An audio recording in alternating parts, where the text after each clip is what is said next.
মেঘলা মা, ডান পা আগে বাড়িয়ে দিয়ে ঘরের ভেতরে ঢোকো। এই আলতা মাখানো পা যেন আমাদের এই অভাবের সংসারে লক্ষ্মীর আশীর্বাদ হয়ে আসে। আজ থেকে এই বাড়ি তোমার, এই সংসার তোমার। মা, আমি তো অনেক ছোট থেকে মাকে হারিয়েছি। আজ আপনাকে দেখে আমার সেই পুরনো কথাগুলো মনে পড়ে যাচ্ছে। আপনার মতো এমন শাশুড়ি পেয়ে আমি সত্যিই অনেক ভাগ্যবতী। আশীর্বাদ করবেন যেন সারা জীবন আপনার সেবা করতে পারি। আরে পাগলি মেয়ে, আশীর্বাদ তো সব সময় মাথায় আছে। তোকে আমি বউ করে আনিনি, এনেছি আমার নিজের মেয়ে করে। আমার তো কোনো মেয়ে নেই, তাই তোকে পেয়ে মনে হচ্ছে ওপরওয়ালা আমার মনের ইচ্ছে পূরণ করেছেন।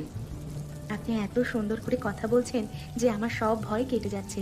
বাপের বাড়ি ছেড়ে আসার সময় বুকটা ফেটে যাচ্ছিল, কিন্তু এখন মনে হচ্ছে আমি এক মায়ের কোল থেকে অন্য মায়ের কোলে এসেছি। সেই ভরসাটাই আমি তোকে দিতে চাই মা। এই উঠোনে দাঁড়িয়ে আজ তোকে কথা দিচ্ছি, যতদিন আমি বেঁচে আছি তোকে কোনোদিন চোখের জল ফেলতে দেব না। আপনার এই কথাগুলোই আমার জীবনের সবচেয়ে বড় পাওয়া মা। আমি কথা দিচ্ছি আমি এই বাড়ির নিয়ম কানুন সব শিখব, আর আপনাদের মান সম্মান কোনো দিন ধুলোয় মিশতে দেব না। এখন ভেতরে চল, অনেক ধকল গেছে তোর ওপর দিয়ে। আজ থেকে তুই এই বাড়ির লক্ষ্মী, আর লক্ষ্মী স্থান সব সময় ঘরের ভেতরে হয়। মিষ্টি মুখ করে নতুন জীবন শুরু করো। মেঘলা, আমি জানি আজকে তোমার খুব খারাপ লাগছে, কিন্তু বিশ্বাস করো, আমার হাতে কোনো উপায় নেই। কালকে ভোরের বাসেই আমাকে শহরে ফিরে যেতে হবে। অফিসের কাজের খুব চাপ। এত তাড়াতাড়ি চলে যাবে? মাত্র তো দুদিন হলো আমরা বিয়ে করে এলাম। এই নতুন পরিবেশে তুমি পাশে না থাকলে আমি কেমন করে থাকবো বলো তো? আমার খুব ভয় লাগছে অরিন্দম। ভয় পাওয়ার কিছু নেই মেঘলা। মা আছে, পাড়া প্রতিবেশী আছে। মা কোনো দিন তোমাকে একা মনে হতে দেবে না। মা খুব ভালো মানুষ, সেটা আমি বুঝতে পেরেছি। কিন্তু তুমি পাশে থাকলে যে সাহসটা পাই, সেটা তো আর অন্য কারোর কাছে পাবো না। শুধু কয়েকটা দিনের ব্যাপার। আমি চেষ্টা করব সামনের মাসে একটা লম্বা ছুটি নিয়ে আসতে। তখন তোমাকে নিয়ে গ্রামটা ঘুরে দেখব। তুমি না থাকলে আমার সময় কাটবে কি করে? আমি কার সাথে কথা বলবো? মায়ের সাথে তো সারাদিন সংসারের কাজ নিয়ে থাকতে হবে। তুমি অন্তত আর দুটো দিন পরে গেলে হতো না? বসকে অনেকবার বলেছি, কিন্তু উনি একদম রাজি হলেন না। শোনো মেঘলা, তুমি মাকে সব কাজে সাহায্য করো, দেখবে সময় কেমন কেটে যাবে। ঠিক আছে, কাজ যখন আছে তখন তো যেতেই হবে। আমি মাকে আগলে রাখবো, তুমি চিন্তা করো না। নিজের খেয়াল রেখো শহরে গিয়ে।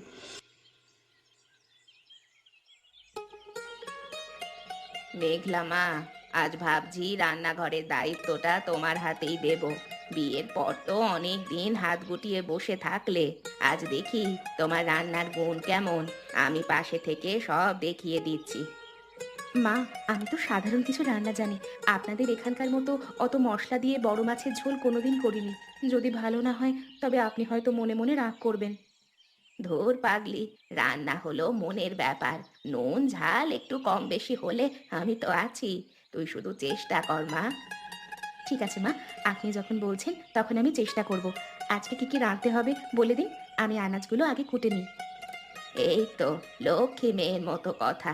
আজকে পুকুরে টাটকা রুই মাছ ধরা হয়েছে, ওটা দিয়ে সর্ষে পোস্ত কর। আর ডালটা একটু ঘন করে করবি। আপনি এত সুন্দর করে সাহস দেন না মা, যে আমার হাতের জড়তা কেটে যাচ্ছে। আমি এখনই উনুন ধরিয়ে দিচ্ছি। আপনার পছন্দ মতোই সবকিছু করার চেষ্টা করব। আরে নতুন বউ যে পুকুর পাড়ে একা একা বসে কি ভাবছো? বিয়ের রেশ তো এখনো কাটেনি দেখছি। অরিন্দম শহরে চলে গেল, তোমার বুঝি খুব মন খারাপ? না মাসিমা, তেমন কিছু না, একটু কাজ করছি। আপনি কেমন আছেন? আপনাকে তো বরণের দিন দেখেছিলাম। আমি ভালোই আছি বাপু। তবে তোমায় একটা কথা বলি, তুমি তো নতুন এসেছো এই গ্রামে। এখানকার সব মানুষ কিন্তু দেখতে যেমন তেমনটি নয়। একটু সাবধানে থেকো, বুঝেছো? সবাই কিন্তু তোমার ভালো চায় না। কেন বলছেন এসব মাসিমা? মা তো বললেন এই গ্রামের সবাই খুব সহজ সরল। আমি তো কারো কোনো ক্ষতি করিনি। তবে কেন কেউ আমার অমঙ্গল চাইবে? আপনি আমাকে ভয় দেখাচ্ছেন। ভয় নয় মা, সাবধান করছি। অনেক সময় কাছের মানুষরাই পেছন থেকে ছুরি মারে। তোমার শাশুড়িকে তো অনেক বছর ধরে চিনি। ওনার মুখের কথা আর মনের কথা এক নাও হতে পারে। একটু মেপে চললে তোমারই ভালো। মাসিমা, মা আমাকে নিজের মেয়ের মতো আগলে রেখেছেন। ওনার সম্পর্কে এমন কথা শুনতে আমার ভালো লাগছে না। আচ্ছা আচ্ছা, সময় হলে বুঝবে আমার কথা কেন বলছি।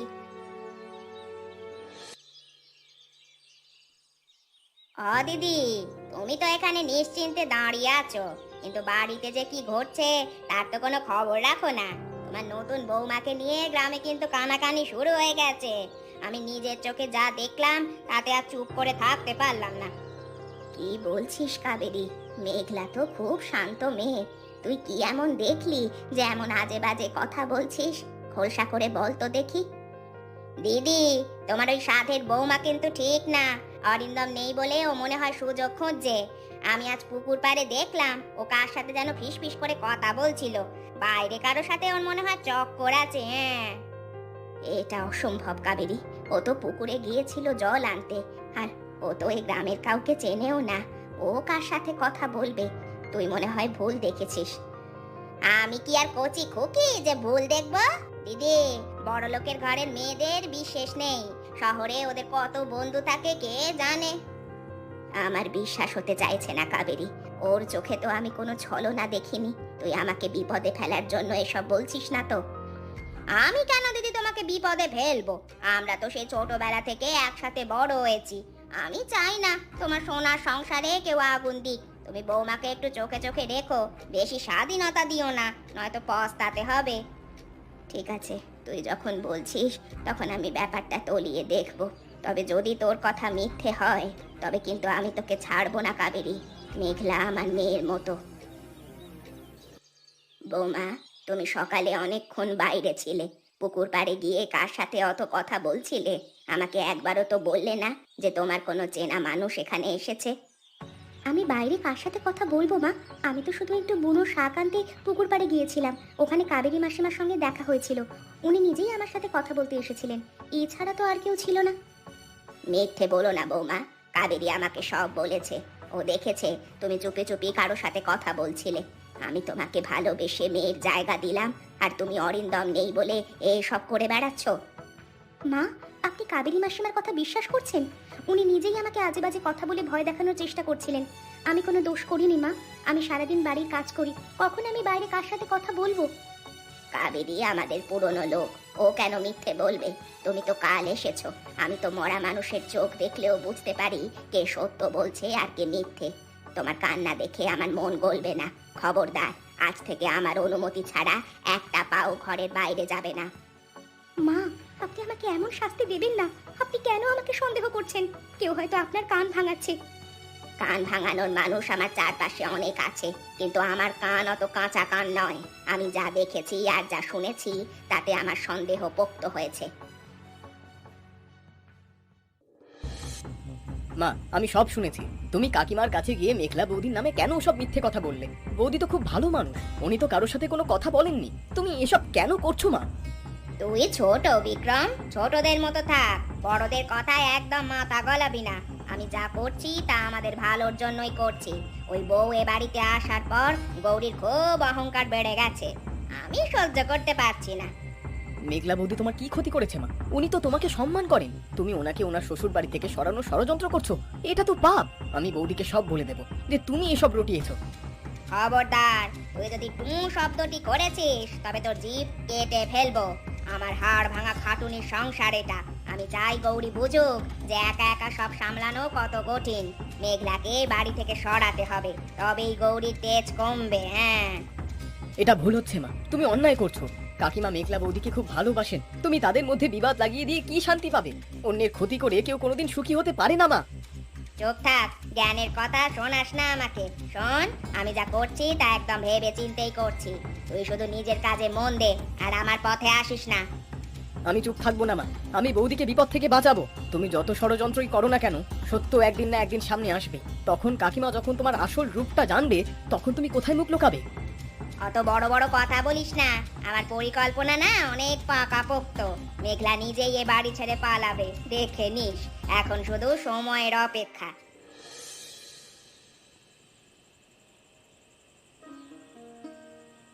কাল বাড়িতে একটা বড় আয়োজন আছে, অনেক লোক আসবে খেতে। আমি চাই সব রান্না যেন নিখুঁত হয়। তুমি কাল সকাল থেকে রান্নাঘর সামলাবে। আমি যেন কোনো অভিযোগ না শুনি। সব ঠিকঠাক করো। চিন্তা করবেন না মা, আমি আজ রাত থেকেই সবকিছু গুছিয়ে রাখবো। আমি আমার সাধ্যমতো চেষ্টা করব যাতে কোনো খামতি না থাকে। আপনি শুধু আমাকে একটু নির্দেশ দেবেন কি কি পথ করতে হবে, আমি সব করে ফেলবো। দেখি কি করো। রান্নার গুণেই কিন্তু পরিবারের সম্মান বোঝা যায়। যদি কাল খাবারে নুন বেশি হয় বা কোনো কিছু নষ্ট হয়, তবে কিন্তু আমি তোমায় আর আস্ত রাখবো না। মা, আমি তো আপনার কথা মতোই চলছি। কালকের আয়োজন যাতে সুন্দরভাবে সম্পন্ন হয়, আমি সেই চেষ্টাই করব। যদি কাল অতিথিরা ছিছি করে, তবে তোমায় এই বাড়ি থেকে বিদেয় করে দেব, এটা কিন্তু মনে রেখো। মা, আমি এখনই যাচ্ছি। আপনি বিশ্রাম নিন। আমি সব গুছিয়ে তবেই শোবো। কালকের দিনে আমি আপনার কোনো অসম্মান হতে দেব না, মা।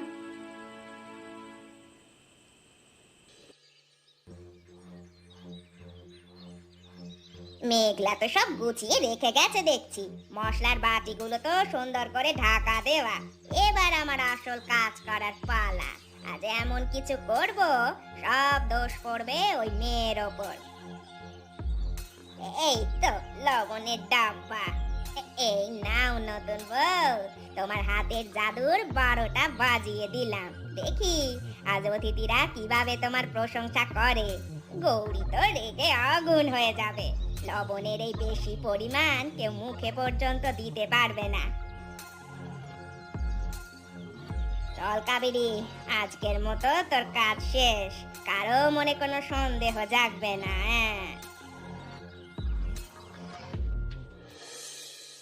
মা, তুমি এটা কি করলে? আমি তো জানলার আড়াল থেকে সব দেখছিলাম। তুমি মেঘলা বৌদির সাজিয়ে রাখা খাবার এইভাবে নুন মিশিয়ে দিলে। তোমার নিজের কি একটুও বিবেকে বাঁধলো না?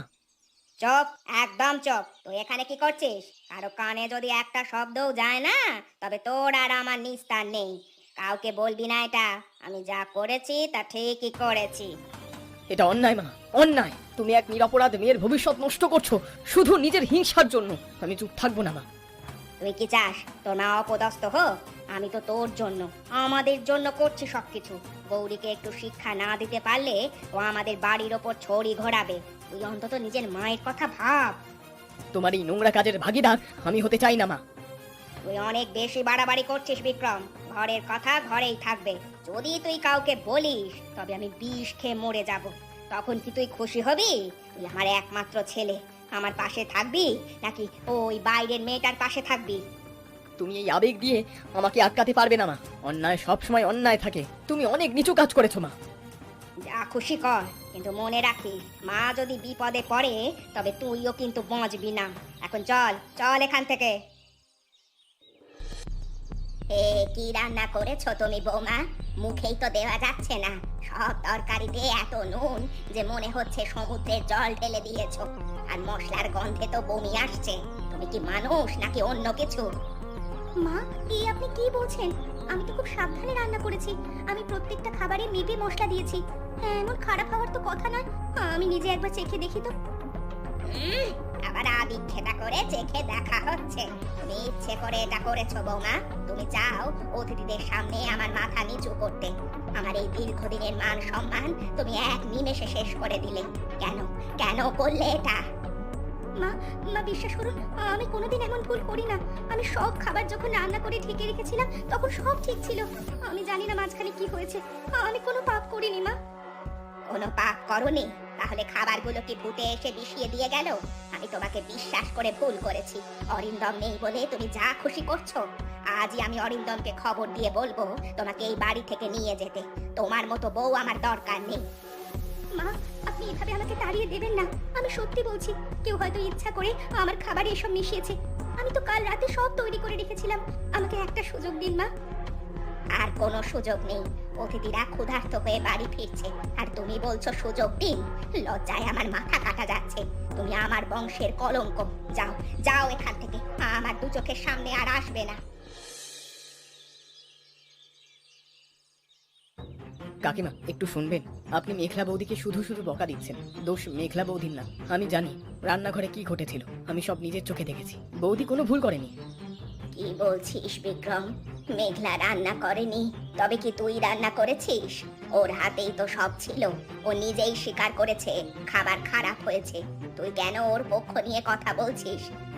কাকিমা, খাবার খারাপ হওয়ার পেছনে একজন মানুষই দায়ী। তিনি হলেন আমার মা, কাবেরী। মা সকালে চুপি চুপি রান্নাঘরে ঢুকে মেঘলা বৌদির সাজিয়ে রাখা খাবারে অতিরিক্ত নুন আর মশলা মিশিয়ে দিয়েছে। আমি জানলার আড়াল থেকে সব দেখেছি। কি কি বলছিস বিক্রম? কাবেরী এমন কাজ করেছে? ও তো আমার ছোটবেলার বন্ধু। ও কেন মেঘলার ক্ষতি করতে যাবে? তুই কি নিজের মায়ের নামে মিথ্যে সাক্ষী দিচ্ছিস? মা হয়তো নিজের হিংসা থেকে এটা করেছে। উনি জাননি বৌদি এই বাড়িতে সুখে থাকুক। আমি মাকে অনেকবার বারণ করেছি, কিন্তু মা শোনেননি। এমনকি মা আমাকে ভয় দেখিয়েছেন কাউকে না বলতে। কিন্তু বৌদির ওপর এমন অন্যায় আমি হতে দিতে পারি না। কাবেরী আমার বাড়িতে এসে আমারই বউয়ের খাবারে নুন মিশিয়ে দিল, আর আমি কিনা না জেনে বুঝে নির্দোষ মেয়েটাকে এতগুলো কথা শোনালাম। বিক্রম, তুই কি নিশ্চিত যে তুই কাবেরীকেই দেখেছিস? একদম নিশ্চিত কাকিমা। মা মেঘলা বৌদিকে খুব হিংসে করেন। আপনি মেঘলা বৌদিকে ক্ষমা করে দিন কাকিমা। উনি সত্যিই খুব ভালো করে রান্না করেছিল। আমার চোখ আজ খুলে গেল রে বিক্রম। আমি অন্ধের মতো তোর মাকে বিশ্বাস করেছি আর নিজের ঘরের লক্ষ্মীকে তাড়িয়ে দিতে চেয়েছি। চল বিক্রম, আজ আমি কাবেরীর মুখও সবার সামনে খুলে দেব। কাবেরী, বাইরে আয়। তোর সাহস তো কম নয়। তুই আমার বাড়িতে গিয়ে আমারই বউয়ের রান্না নষ্ট করে আসিস। তুই এত নিচে নামতে পারলি কাবেরী? আমি তোকে বোন মনে করতাম, আর তুই আমার পিঠে ছুরি মারলি। দিদি, তুমি এসব কি বলছো? আমি তো কিছুই বুঝতে পারছি না। আমি আবার কখন তোমাদের বাড়িতে গেলাম? বিক্রম কি তোমায় কিছু উল্টোপাল্টা বলেছে নাকি?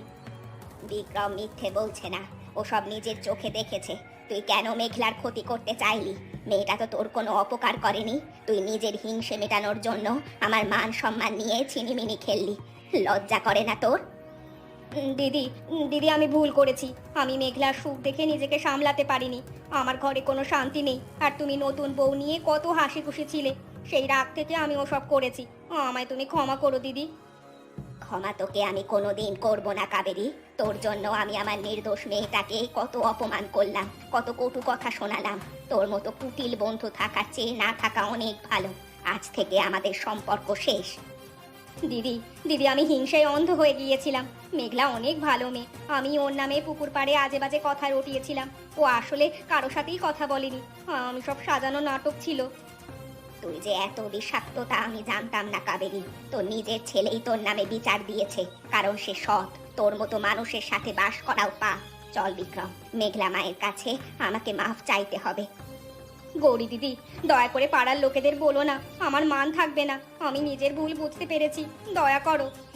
তোর মানের চেয়ে আমার বৌমার সম্মান আমার কাছে অনেক বড়। তোকে কোনো সাজা দেব না। শুধু মনে রাখিস, তোর কৃতকর্মের ফল তুই এক না একদিন ঠিকই পাবি।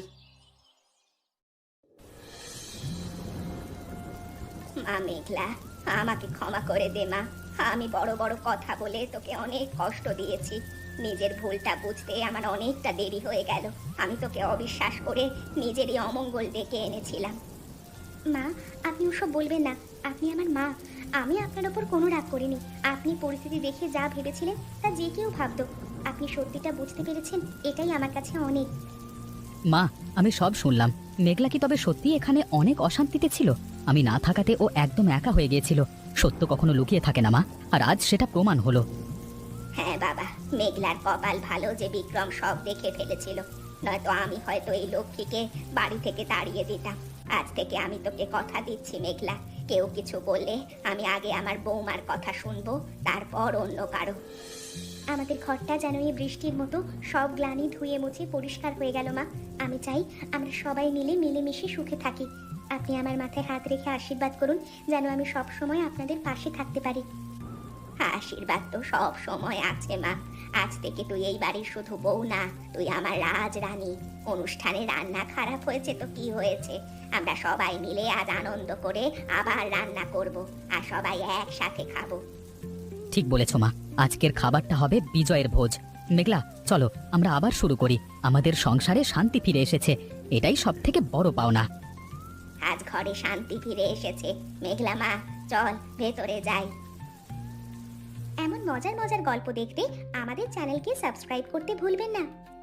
আচ্ছা বলো তো বন্ধুরা, এই গল্পে মেঘলা রান্না করা খাবারে কি মিশিয়ে দেওয়া হয়েছে?